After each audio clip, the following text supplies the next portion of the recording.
सभी का एग्ज़ाम नगरी स्टडी प्लेटफॉर्म में स्वागत है। जैसा कि मैं आपके लिए डेली सीरीज़ लेकर आता हूं, जो आपकी क्लास मैंने बताया था, एक 3 बजे दोपहर को है, एक 7 बजे शाम को।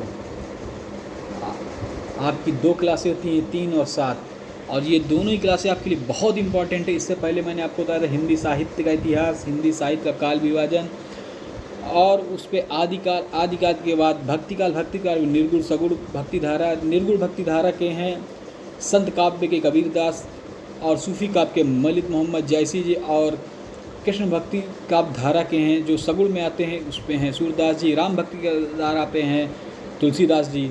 तो चलिए, ये भक्तिकाल का चल रहा है टॉपिक।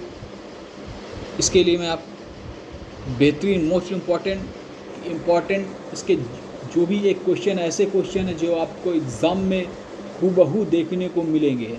हूबहू मैं कह रहा हूँ, आपको मिलेंगे अगर आप इनको लगते हैं, क्योंकि मैंने इतने क्वेश्चन, मैं एक छोटे टॉपिक जैसे भक्तिकाल है जिसमें निर्गुण में 150 और सगुण में 150, मतलब मैं कम से कम 250-300 क्वेश्चन एक छोटे से टॉपिक में करा रहा हूँ। तो आप समझ सकते हैं आपके क्वेश्चन कहाँ जा सकते हैं, कहीं नहीं भक्के जा सकते।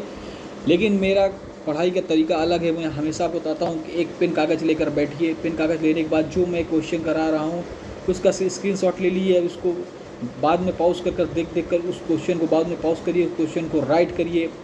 राइट करने का मतलब है अपने उस पर राइट करिए, एक रफ रजिस्टर बना लीजिए, उस पर लिखिए और उस पर राइट करिए। हिंदी का बना लीजिए, उस पर राइट करिए, और 2-3 बार आप उस एक क्वेश्चन को अगर देखेंगे तो मैं गारंटी कर सकता हूँ आपको याद हो जाए। बस आपको हौसला नहीं छोड़ना, कि आपका हौसला जो है, जो आज से आप हौसला बनाएंगे वो आपके एग्ज़ाम तक चलेगा। एग्ज़ाम में आप झंडे गाड़ेंगे। मैं कहता हूँ कि आपका सिलेक्शन होगा, क्योंकि ये सिलेक्शन वाली क्लास है, पेपर में छपने वाली क्लास है।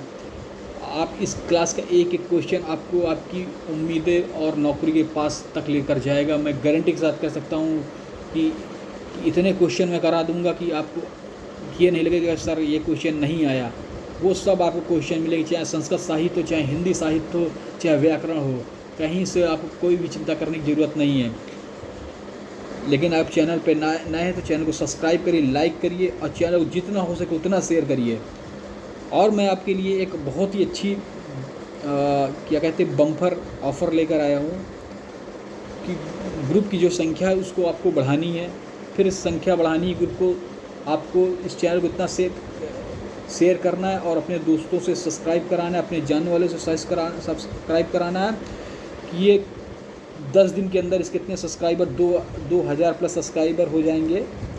उसके बाद मैं आपके लिए एक गिफ्ट लेकर आया हूँ। फिर सेलिब्रेशन होगा। उस सेलिब्रेशन गिफ्ट में ये है कि आपको मैं PDF हिंदी की, अगर कोई जीव विज्ञान वाला जीव विज्ञान की, और कोई शारीरिक शिक्षा वाला सारी चीज़ें सबकी PDF फ्री में दूंगा। उसके साथ साथ हिंदी और जीव विज्ञान की क्विज़ जो हैं मैं फ्री करवाऊंगा अपने टेलीग्राम एग्ज़ाम नगरी चैनल पर। डेली मैं क्विज फ्री करवाऊंगा अपने टेलीग्राम चैनल पे। बस आपको क्या करना है, इसको सब्सक्राइबर की संख्या आपको तेज़ी से बढ़ानी है। 2000 प्लस और करा देना है आपको।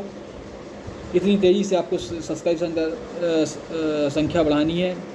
देखिए, आपके लिए मैं इतने इंपॉर्टेंट क्वेश्चन ढूंढ कर लाता हूँ, फिर उनको अपनी हिसाब से समझता हूँ, फिर आपको समझाने की कोशिश करता हूँ, क्योंकि सिलेक्शन आपको लेना है, आप सभी को लेना है सिलेक्शन। इसके लिए आपको दृढ़ निश्चय करना है, संकल्प करने है कि सिलेक्शन लेना ही है तो लेना है। लेकिन इसके लिए आपको पेन कागज़ की बहुत ज़रूरत है। जो मैंने पढ़ाई का तरीका आता है वैसे करिए, और मैं इतने क्वेश्चन करा दूँगा, आपको कभी क्वेश्चन की कमी महसूस नहीं होगी सर ये क्वेश्चन नहीं आया। तो जो सेलिब्रेशन हम लोग को सेलिब्रेशन जो करना है, उसके लिए आपको क्या करना है, सब्सक्राइबर की संख्या आपको 2000 प्लस करवानी है। आप अपने दोस्तों से, सगे संबंधी से, जिनको आप जानते हैं, इसको इतना शेयर करें, उनसे सब्सक्राइब कराइए। तो आपको PDF फ्री मिलेगी। टेलीग्राम पे रोज़ क्विज चलेगी, हिंदी की भी कुछ चलेगी, जीव विज्ञान की भी कुछ चलेगी, और PDF भी मुफ्त मिलेगी। जीव विज्ञान की हो, चाहे हिंदी की हो, चाहे शारीरिक शिक्षा की हो। तो चलिए सीरीज स्टार्ट करते हैं आज की। पहला क्वेश्चन देखते हैं, मृगावती किसकी रचना है। चलिए, मृगावती किसकी रचना है, चलिए देखते हैं। देखिए, जो मृगावती है ये हमारी कुतुबुद्दीन जी की है। मुल्ला दाऊद की मैंने बताया था चंदायन है। चलिए आगे बढ़ते हैं। सूफ़ी काव्य में कौन सी विशेषता नहीं है? तो सूफ़ी काव्य में आप जानते हैं कथानक है, आपने पद्मावत मलिक मोहम्मद जैसी देखी होगी, श्रृंगार और विषाद का वर्णन है, फ़ारसी काव्य शैली का प्रभाव है, लेकिन इस्लाम धर्म का प्रचार नहीं है, क्योंकि आप जब उसमें पढ़ेंगे। निम्नलिखित में विषम संयोजन का कौन सा है? देखिए, एक क्वेश्चन में 4 क्वेश्चन वाला लाभ ऐसे मिलता है। अखरावट जायसी जी की है, अभी मैंने बताया मुल्ला दाऊद की मृगावती नहीं, मृगावती किसकी है? कुतुबुन की है, कुतुबुन की। मुल्ला दाऊद की चंदायन है। मंझन किसकी है? मधुमालती है। कुशल लाभ की ढोला मारू है। चारों वेरी इंपॉर्टेंट है, आपके एग्जाम में देखने मिल सकती है। इसको तुरंत अपने मन में राइट करिए और क्वेश्चन जो रफ रजिस्टर लिए उस पर राइट करिए। चलिए, जायसी ने अपनी किस रचना को सूफी सिद्धांतों में सिद्धांतों का किया है? सूफी सिद्धांतों में किया है, रचना में सूफी सिद्धांत। तो चलिए, जायसी ने अपनी किस रचना में सूफी सिद्धांतों का वर्णन किया है? तो देखिए, पद्मावत, आखिरी कलाम और मशलनामा, ये सब जायसी की हैं, लेकिन जो अखरावट भी है ये भी जायसी की है। इसमें उन्होंने अपने सूफी सिद्धांतों का वर्णन किया है, ठीक है। संत काव्य को निर्गुण भक्ति काव्य इसलिए कहा गया है, मैंने बताया था कि निर्गुण किसके अंदर आता है? निर्गुण आता है संत काव्यधारा और सूफी काव्यधारा। संत काव्यधारा कबीर, सूफी के जायसी, ठीक है, इसको आप नोट करिए। इसमें अवतारवाद का विरोध किया गया है, इसमें भक्ति के अंडाबुलों का विरोध किया गया है, या इसमें ईश्वर की निराकार रूप प्रधानता किया गया, इसमें सगुण उपासना का विरोध किया गया। तो देखिए, काव्य इसलिए कहा गया क्योंकि इसमें ईश्वर के निराकार रूप की प्रधानता है। चलिए, दूसरा, निर्गुण भक्ति काव्य किस तत्व की प्रधानता है? तो निर्गुण भक्ति काव्य में किस तत्व की प्रधानता है? प्रेम, कर्म, भक्ति, ज्ञान की प्रधानता है। संत काव्य धारा के लिए निर्गुण ज्ञानाश्राई शाखा का नाम किसने दिया? तो मैंने बताया था हर जगह अपने आचार्य रामचंद्र शुक्ल हैं, सूफी, निर्गुण, भक्ति, सगुण, संत, सब में उन्होंने अपना दिया है। तो मैं हमेशा बताता हूँ कि 95% आपका आंसर नहीं आता तो आपके लिए बहुत ही अच्छा आंसर मैंने दे दिया है। ये मेरी ट्रिक है, कई बार लगाया है, हमेशा सफल हुई नहीं। अब पीछे जब क्वेश्चन आप प्रैक्टिस मॉडल सेट पेपर दूंगा या पीछे आप करेंगे तो उसमें भी आपको यही लगेगा। उत्तर भारत में निर्गुण भक्ति धारा के प्रचारक कौन थे? देखिए, उत्तर भारत में कौन थे? रामानंद जी थे, वल्लभाचार्य, शंकराचार्य, ये सब दक्षिण भारत के थे। संत काव्य धारा का संत काव्य का आरंभ कब से माना जाता है? संत काव्य के कौन थे? कबीरदास, ये 14वीं शताब्दी से माना जाता है। निम्नलिखित में, अगर आप चैनल पर नए, चैनल लाइक करिए, सब्सक्राइब करिए और उस योजना का लाभ जरूर लीजिए जो मैंने अभी बताई। निम्नलिखित में से कौन संत कवि नहीं है? देखिए, कौन संत कवि नहीं है? कबीरदास हैं संत कवि, क्योंकि संत काव्यधारा पे हैं, निर्गुण काव्यधारा पे गुरु नानक हैं, सरोजबाई है, मीराबाई नहीं है। चलिए, जापूजी किसकी कृति है? जापूजी किसकी कृति है? देखिए, जापूजी बहुत ही वेरी इंपॉर्टेंट, गुरु नानक की चंडी शतक गुरु नानक की है। चलिए, निम्नलिखित में कौन सा कथन असत्य है? संत कवियों की जात पात का विरोध किया, निर्गुण भक्ति में प्रेम की अपेक्षा ज्ञान की प्रधानता है, ये भी सही है। जात पात का विरोध किया, ये भी सही है। निर्गुण भक्ति में एकेश्वरवाद का महत्व है, सही है। निर्गुण भक्ति में राम की उपासना का अर्थ दशरथ पुत्र की उपासना से है, यही नहीं है, ये सगुण भक्ति में।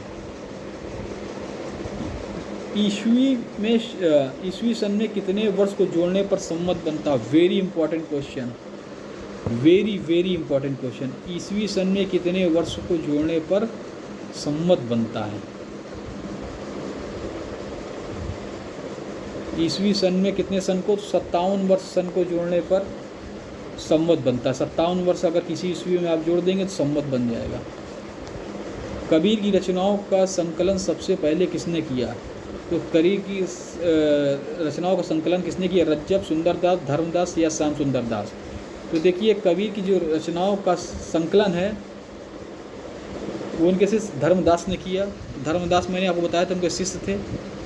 कबीर जी के कभी क्वेश्चन आ जाता है कबीर जी के शिष्य कौन थे, तो धर्मदास थे। कबीर जी की रचनाएं किस नाम से संकलित थी, तो कबीर जी की रचनाएं, वेरी इंपॉर्टेंट क्वेश्चन, बीजक नाम से संकलित थी।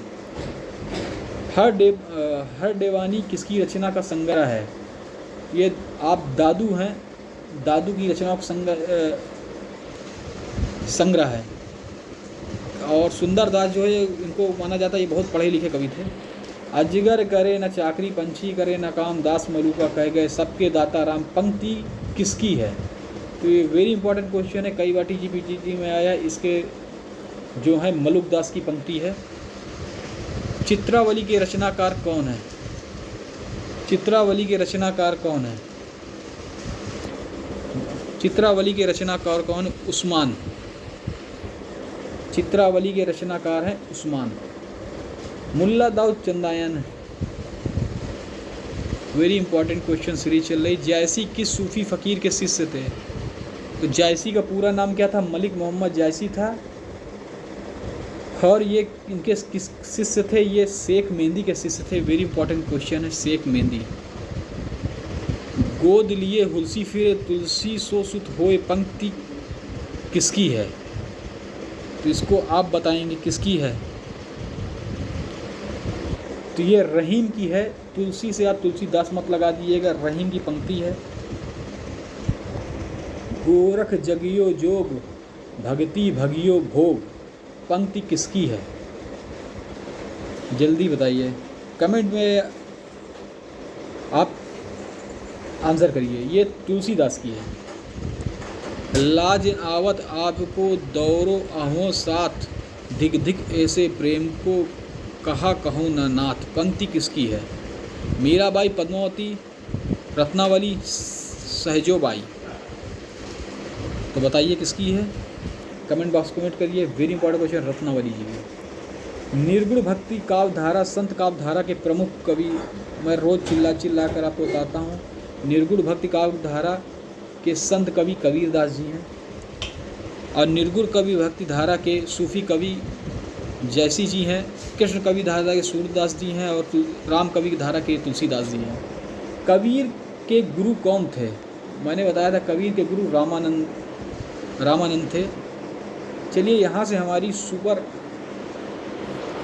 सिलेक्टिव सीरीज ख़त्म होती है। अगर इस चैनल पे आप नए हैं तो चैनल सब्सक्राइब करें, लाइक करें, शेयर करें। धन्यवाद।